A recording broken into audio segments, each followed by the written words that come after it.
We're opening up the mailbag. What happened to playing fast? Where did the Celtics find a big? Should the Celtics switch up their starting lineup? And surprises in the NBA right now on the Locked On Celtics podcast. Yup. Beantown, be ever ready. It's the C's. Who else could it be? What they gon' say now? Screaming like JT. Karalis, recap the madness every game, every practice. Prime time, Depp and D White on the sideline. Raining J's, how it started, raising banners, how we finished. Locked On Celtics pod, home of the winners. And welcome back to the Locked On Celtics podcast, right here in the Locked On Podcast Network, where it is your team every day. Your team is the Boston Celtics, and I talk about them Monday through Friday. Normally, I do bonus podcasts when they play on a Friday or a Saturday. Not this time, though, so I apologize for that. But I will be back when they play, was it next week on a Saturday? So bonus podcast, free podcast, Monday through Friday, daily podcast. They're everywhere. Shows on YouTube. Get into the comment section. Share your thoughts with me, John Karalis, beat writer for Boston Sports Journal. I've been covering the Celtics for about 20 years now. I've been doing this podcast for 10, and I've written a couple of books about the team. Today, we're opening up the mailbag. I haven't done a mailbag in a while. Later on, we'll get to NBA surprises. And why do these wins matter at all? Should they matter at all to fans? In the second segment, we'll get into a starting lineup. Should Anfernee Simons get into the starting lineup and talk about finding a big in the second segment? But let's just start off with the question. I think this is a popular question for a lot of people. It's a question that I've asked Joe Mazzulla myself. It comes from Dave. And these questions can come in at johnkaralis.com/mailbag. johnkaralis.com/mailbag. That's how I get all the questions. So submit those whenever you want to ask a question. I will get to them as soon as I can. So, okay. Dave asks, they told us before the season that they'd be running all the time, but they're last in pace. Why did they lie to us? Dave, they didn't lie to us. They're just not, it doesn't look the way we thought it would. And so I know that, when I talked to Josh Minot, he said, we might be the fastest team in the league. I think everybody got caught up in this potential difference of like, wow, the Celtics were a really slow team last year.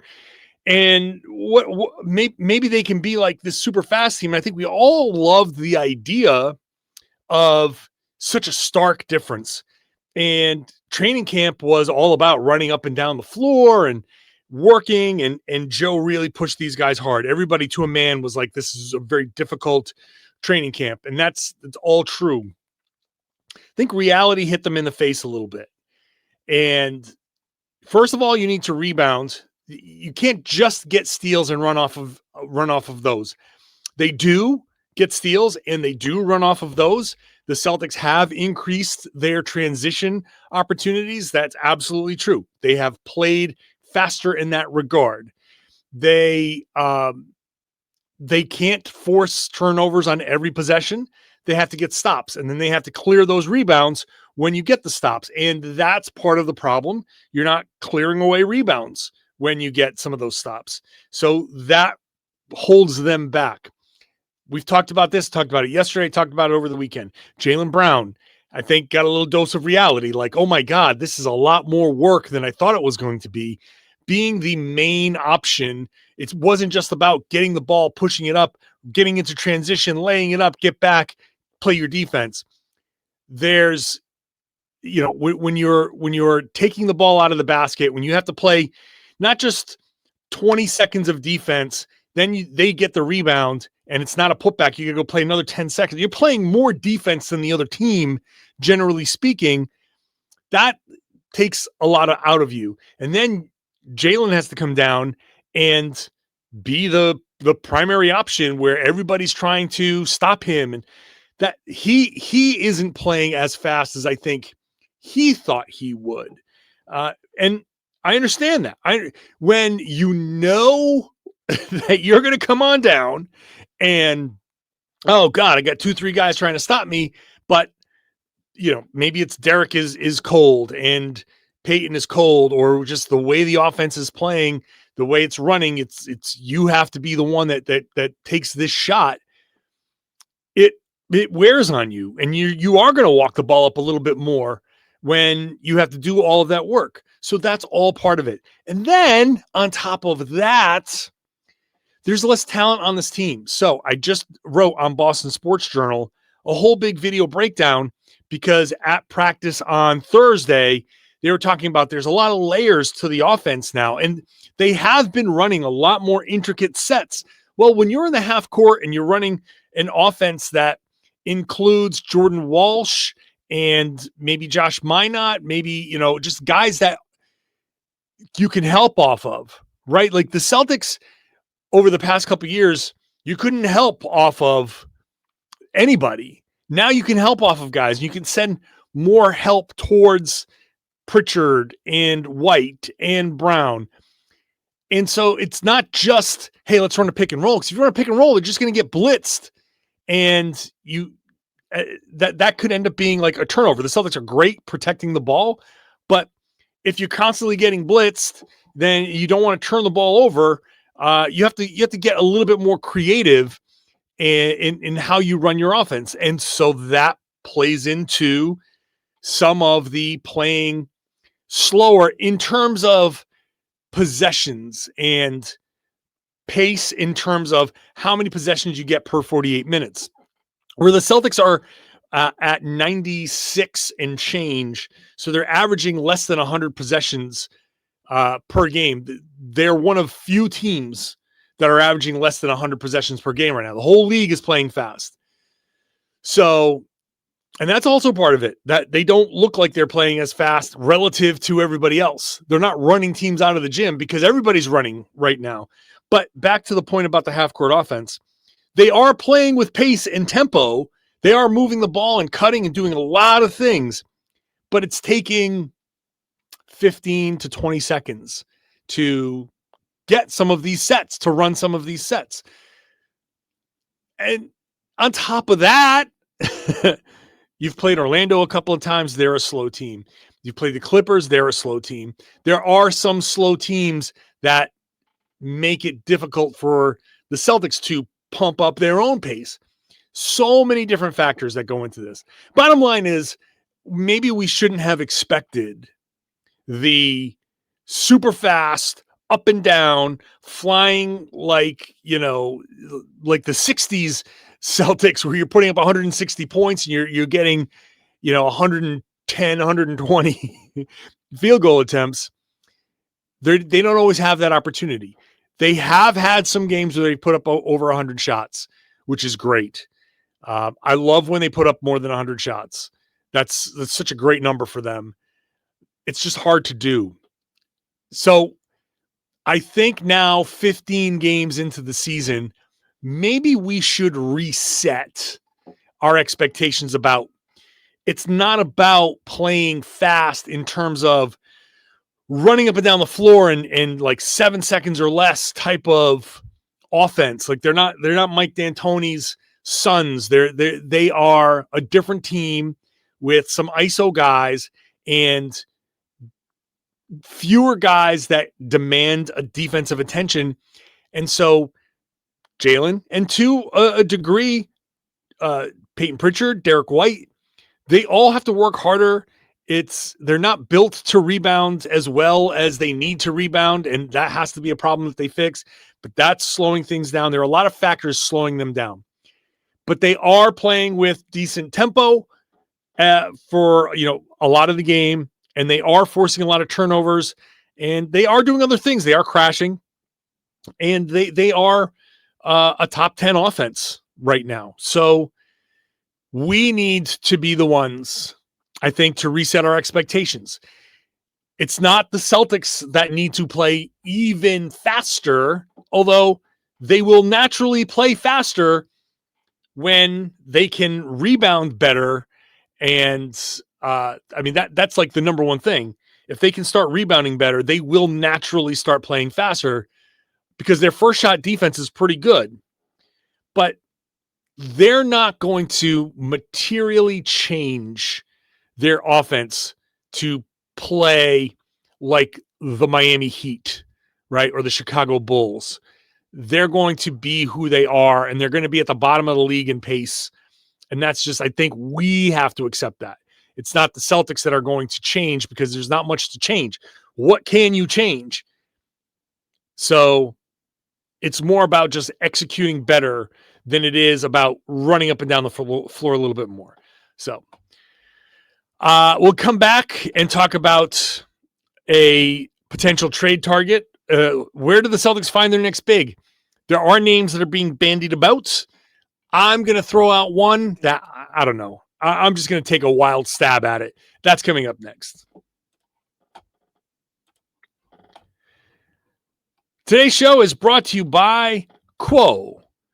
Every small business knows this all too well. Missed calls are a problem. If a customer tries to reach you and can't get through, that's money that's slipping through your fingers. Quo, spelled Q-U-O, is a smarter way to run your business communications so you never miss an opportunity. It's the number one business phone system built for 2025, not 1995. It's simple, modern, designed to help you communicate faster, look more professional, and stay connected wherever you are working. Quo works right from your phone or from your computer. No extra devices, no clunky landlines. Your whole team can share a single number and collaborate on calls, texts, like a shared inbox. And that means customers get help faster. The built-in AI is a game changer. It logs your calls. It writes summaries. It even sets up follow-ups automatically. The AI agent can qualify leads, route calls, and make sure no customer is ever left hanging, even after hours. So try Quo for free at quo.com/LockedOnNBA. That's QUO.com/LockedOnNBA. And yeah, you can even keep your existing number. Quo, no missed calls, no missed customers. Today's show is also brought to you by DoorDash. The NBA season is heating up, and DoorDash has the perfect way to keep fans in their bag all season long. So whether you're watching the highlights, watching for your fantasy team, or just your favorite player, DoorDash makes every game night even better. DoorDash is the official on-demand delivery platform of the NBA, and they're celebrating with something that's called the bag drop every time an NBA player scores 50 in a game, and that has happened a few times already. DoorDash drops 50% off your order with Dash Pass the next day, and you're automatically entered for a chance to win the ultimate fan bag. That's player-inspired drip, exclusive gear that is stuff you actually want. So it's not just food. You can get everything from snacks, drinks, headphones, ice. DoorDash has you covered. Late night highlights, last minute watch parties, double OT fuel ups. When somebody goes for 50, use that promo code NBA50 the next day. You'll get 50% off on DoorDash with Dash Pass, plus your shot at the bag drop. Dash Pass members only. 50% off is up to $10 the next day after a 50-point game with that promo code NBA50. Terms apply. No purchase necessary. Ends April 18th. Open to U.S. residents 21 or older. Visit DoorDashInYourBag.com for full details. DoorDash in your bag all season. Thank you for making Locked On Celtics your first listen every day. Thank you for making Locked On Celtics the number one Celtics podcast on the planet. And thank you for making the Locked On Podcast Network the number one sports podcasting network on the planet. That's amazing. And it's all because you are with us. You are an everydayer who's with us Monday through Friday. Thank you so much for doing that. It means so much. These are just incredible. It's, I know what they mean when they say this is humbling, because, it is for this many people to come to us, Locked On Celtics, the Locked On Podcast Network. It means a lot, and I know people expect a lot. So hopefully you're enjoying the show and you deliver. If you're new, please subscribe and become an everydayer. Would love to have you here. Mailbag questions, go to johnkaralis.com/mailbag. Like Ted, who sent in it. I know I'm crazy for thinking this, and you probably don't want to put it on the pod. Yes, I do. Yes, I do, Ted. I'm going to try to speak this into existence and see if it looks possible in a couple of months. The Clippers are in a free fall, and they don't have any picks for a few years. Boston needs a center when Tatum comes back. If the Clippers continue to slide and decide to rebuild, is there a way to get Ivica Zubac? So, there's always a way. If two teams are motivated, there is a way. Now, can they pull off a trade? There are always going to be obstacles to trades. I don't think they're going to be able to pull up pull off a 1-for-1 type of deal, because those are just becoming incredibly difficult nowadays. You have to match salaries directly, and to get Zubac at $18 million, you could potentially get, you could do a Simons thing, but if they're rebuilding, do they want Anfernee Simons as a rebuild? They're going to want somebody else. I don't know. The answer is I don't know, because if Zubac becomes available, my feeling is that there are going to be teams with better younger players that might interest the Clippers. To get Zubac from the Clippers, you're going to have to give up multiple first-round picks and multiple young players, and you're going to have to match the salary. And maybe they say, hey, we'll take back Simons, if we get, I'm just throwing names out, Hugo Gonzalez and, all of your picks for however long. And maybe, I don't know who else they would need. Would they need, like, Derek White is great, but is he too old for, if you're hitting a rebuild, is he the guy you want to go, like, you're not going like the Jaylen Brown route for, you want to keep Jaylen Brown in this scenario to pair him with Zubac. So he's an interesting name. Absolutely. A lot of people are talking about Zubac as a guy. I think that, yes, he could be a game changer for the Celtics. How do the Celtics get him is the question. If the Clippers are truly rebuilding, what young players do the Celtics have where the Clippers are going to be like, yes, yeah, we'll take him and him and him? I don't know. The Celtics draft picks, they have all their draft picks, but if you've got Zubac, then next year's pick, that pick isn't going to be worth much. You're going to have to start offering picks like 4 or 5 years out. That's going to be where the value is. I don't know how the Celtics do it. Now, you might be able to swing a 3-team, 4-team deal. My feeling is that the Celtics aren't going to be doing a direct, Brad Stevens wants a center, I am shopping for a center, I am getting him. We are dealing exclusively with the other team to get our center, and that's how it's going to be, like a traditional trade. I don't think that's how the Celtics end up getting their center. I think the Celtics end up getting somebody by helping facilitate a bigger deal. And I'm like looking. So the Clippers are certainly in the mix for that. Memphis, New Orleans, any of those teams at the bottom are potential trade targets, right? So if the Memphis Grizzlies, let's say, decide to move Ja Morant, and let's just say the Sacramento Kings want to get Ja Morant, and they're trying to figure out how they can put that together. Well, the Celtics have the Anfernee Simons salary that they can say, all right, if you want help matching, we'll send Anfernee Simons out. But we want something in return. Is there a way that the Celtics can get, I don't know, Santi Aldama from the Grizzlies? Like, that would be, he's 7-footer, 6'11". He can shoot a little bit. Does he move the needle a ton? I don't know. He kind of fits a little bit of what the Celtics, I think. And if the Grizzlies are moving Ja, they're hitting a reset button. Santi Aldama is 24 years old. Is he part of that reset, or is he somebody that they'd want to give up? Can the Celtics offer some, enough compensation to get him? Maybe throw draft picks somewhere, a first round pick somewhere, 2 first round picks somewhere. I don't know. I'm not good at putting fake trades, the actual trades together. But what I'm saying is, if a team like Memphis.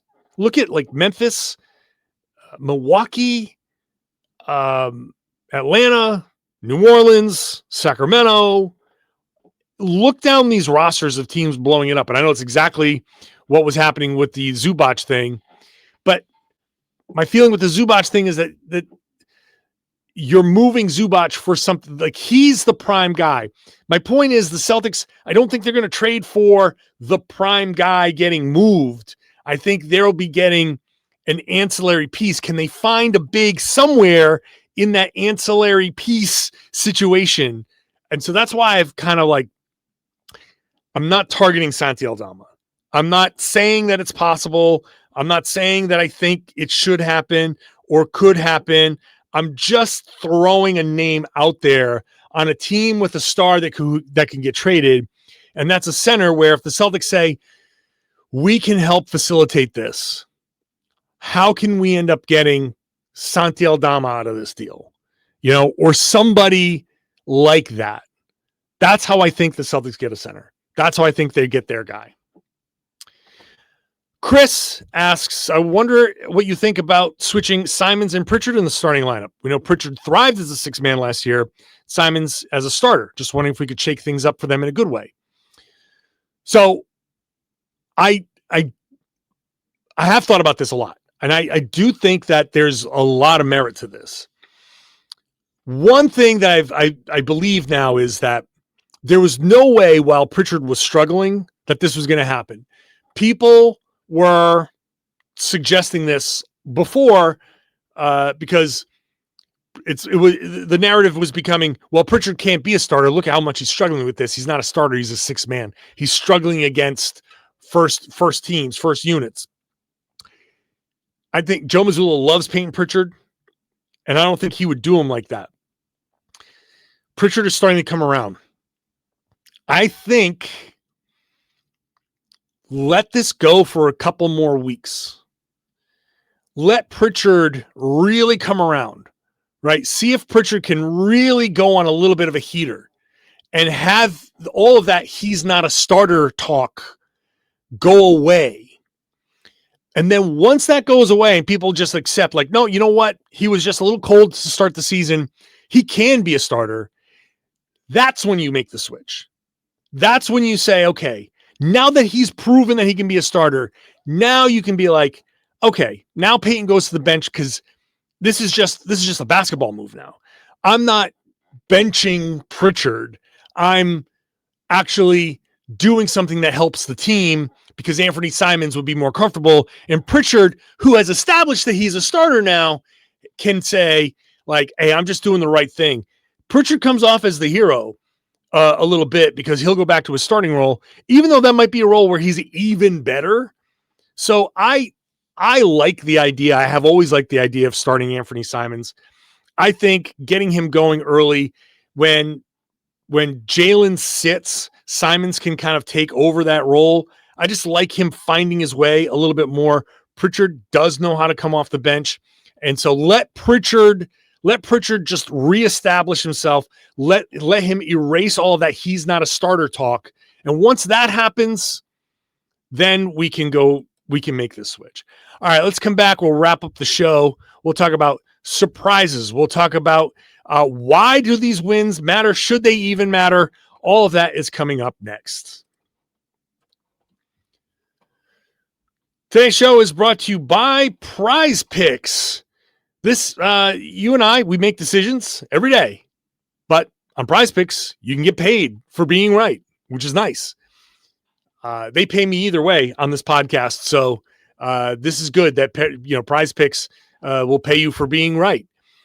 Don't miss any of the excitement, no matter what sport you're following. This is a great time to jump in. Prize Picks, simple. You just pick more or less on at least 2 player stats. You get it right, you win. Minute or so to make your lineup, and then you're done. And you can play this anywhere. California, Texas, Georgia, you're in. So Prize Picks, you can do that during like a football Sunday. You can do it during NBA. You can pick your favorite players like Drake May, obviously, like Jaylen Brown, and you can see how your predictions play out. They have a new stacks feature. That's fun. You can pick more on Jaylen's points, threes, and assists all in the same lineup. And if one of your players leaves early with an injury, the injury reboot saves your lineup from a loss. Download the Prize Picks app today. Use the code LOCKEDONNBA to get $50 in lineups after you play your first $5 lineup. That's code LOCKEDONNBA for $50 in lineups after your first $5 lineup. Prize Picks. It's good to be right. Thank you for making Locked On Celtics your first listen every day. Locked On NBA Game Night should be your second listen. Game Night has every game in the association covered 7 days a week. I was on last night because I switched nights because I'm going to hang out with Jake Madison this weekend as he gets married. So, but we're there 7 days a week. It's a lot of fun, and it's, keep up with the association. You listen to Locked On Celtics, Locked On NBA Game Night, you get your whole league covered. Let's wrap up the mailbag. JohnKaralis.com/mailbag to submit your question. Hector Ramirez from Mexico. I didn't mean to say it. I'm trying to actually say that correctly. What happened with the Kawhi Leonard investigation? That's in the NBA's hands. That's why it's quiet. The NBA is like, I think everything that's been reported is like, that's everything. And now the NBA is trying to confirm all that stuff. So we'll see. They are not in a rush. I'll tell you that much. The All-Star game is in LA at the Clippers Intuit Dome. They are not going to do anything. We're not going to hear anything before that All-Star game. They're not going to ruin that. So wait. We're waiting and seeing. Also, question, why is everyone so fixated in each particular game? Don't you think the season is about experimenting and trying to get the best out of the team that we have? Yes, it is about experimenting. But also, the wins are important. We want to see who helps the team win. And we want to see, like, the games are about winning and losing. The Celtics aren't tanking. This isn't a bunch of rookies. We aren't, like, I listened to the Locked On Nets after the last game, and it's all about guys that haven't played because, you should let them play through things. That's not where the Celtics are. The wins matter. The Celtics are too good to be at the bottom. We've seen how bad the teams are at the bottom. They're going to be middle of the road, slightly above that, right? That's kind of where everybody expects them to be. 40, 40, 44, 45 wins. Maybe not. Who knows? But anyway, the wins matter because we need to see, does Josh Minott help them win? Does Jordan Walsh, Hugo Gonzalez, Sam Hauser, Luka Garza, Nemish Queta, do these guys help them win on a consistent basis with this new makeup? So you still need to be kind of paying attention to the wins, but I think there's potential for figuring things out with you. Let me rephrase that. You got to figure out. You just got to figure out who can help you win. That's it. Who can help you win? And it's the losses aren't killers, but look, we want to see them win, right? Like, if they win, it's fun. It's fun to watch a win. So there's that. So that's it. Rod wants to know if it makes sense to bring back KP next year, considering he's on an expiring contract. Like if he comes back on I don't know what he would go for. I like Porzingis if he wants to come back on a cheap deal that is commensurate with the lack of games. Sure. But I'm not paying him a lot of money anymore. Like, it's just, at this point, I think once a guy's gone, he's gone, and he can come back and be a part of it. And sure, but it would have to be on a cheap deal. Chris says, let's see, now that we're a month into the season, what other teams have really surprised you this year so far, for better or worse? And of those teams, do you expect them to even out more, or do you see any surprise runaway candidates developing at the top or the bottom? So I think obviously the biggest surprise is the Detroit Pistons at the top of the league, that they are incredible. And I thought they'd be good, but 13-2, didn't expect that. That's a surprise. The Toronto Raptors are a little surprising. I thought that they would be in that mix with the Celtics. And at 10-5, look, the Celtics are 8-7. They could be 10-5. They win the Utah game, right? That's a game they could have won. They blew the Sixers game. That's 2 right there. That's 10 wins right there, 10-5. So the Celtics could be in that mix, but the Raptors are 10-5. So that's a little bit of a surprise. So that's good. In the West, just the Clippers are a surprise at the bottom. I would expect the Clippers to level off some. I would expect the Raptors to come down a little bit. I would expect the Pistons. Like, the Pistons aren't going to win 87% of their games, but they're good. The Cavs, I'm surprised that Darius Garland is that big of a deal. Like, they don't, with Darius Garland, they look amazing for a couple of games. Without him, it's just they're kind of lost. So that's a surprise. Who else? I'm surprised that Orlando is struggling a little bit. I thought they'd be a little bit better offensively. The Spurs, who just won again and beat Atlanta at 11-4. I know Wemby's hurt, but I didn't think they'd be this good already, but that's Wemby for you. So how's it going to shake out? I'm a little surprised that the Pelicans are 2-13. That bottom of the West, I think the Jazz will drop. I think Portland will drop a little bit. I think the Suns at 9-6 are a little overperforming.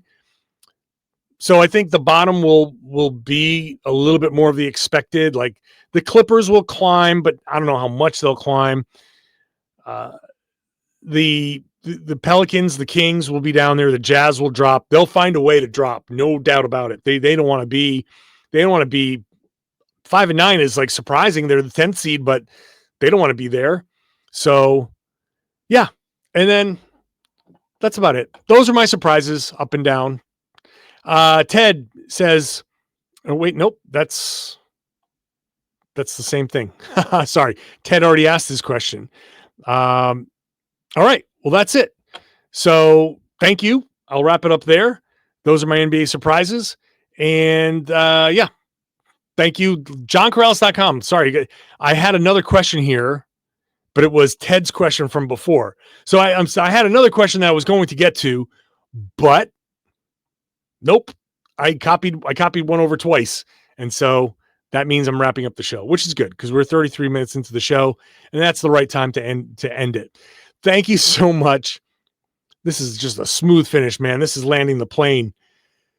Thank you so much for listening. Thank you for being an everydayer. I appreciate you being here Monday through Friday. The show is free. The show is available everywhere. It's on every podcasting app. It's on YouTube. Would love to have you here in the comments section, wherever the comments are, down there, over here, over there, wherever it is on your device. Just hop in there and let me know what you're thinking. Join your fellow Celtics fans. I love seeing the little threads pop up after some games. So good discussion being had in the comment section. Thank you for doing that. Now I would love it. I would really love it if you shared the podcast and tell everybody that they should be listening to and watching the Locked On Celtics podcast here on the Locked On Podcast Network. It's your team every day.